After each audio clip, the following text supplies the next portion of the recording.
अगर आप भी चाहते हैं एशिया म्यूजिक का ऑडियो वीडियो सबसे पहले आप तक पहुंचे, तो कृपया लाल बटन को दबा के चैनल को सब्सक्राइब जरूर करें और बेल आइकन को दबाना ना भूलें।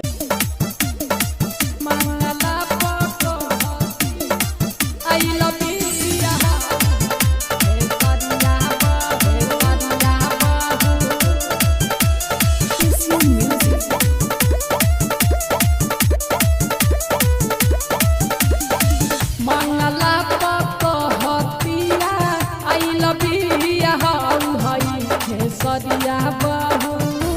हई परमोधवा बहू हो मंगला पकहतिया आई लबिया हऊ हई सरिया बहू हई परमोधवा बहू पेट खाती पवन के खेते काटे जाई गहू हई सरिया बहू हई जनवा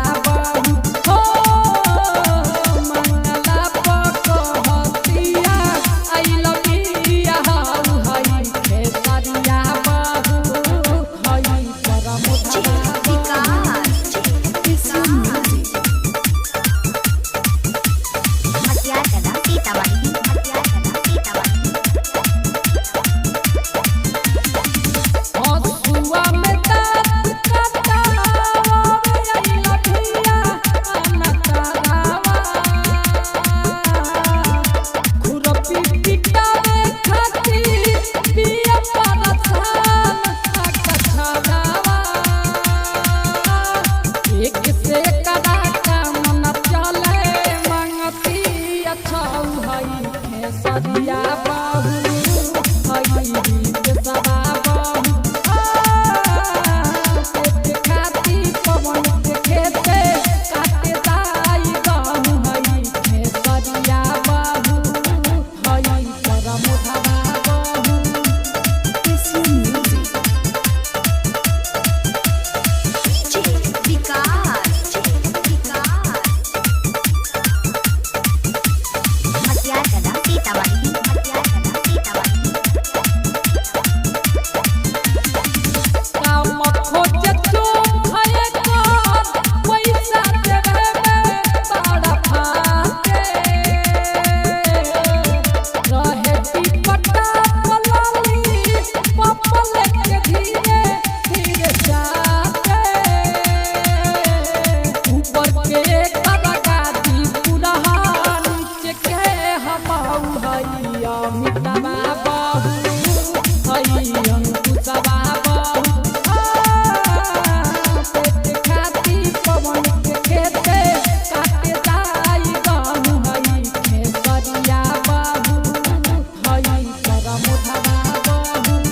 Recorded by Aradhya Recording Studio, Kaithawaliya।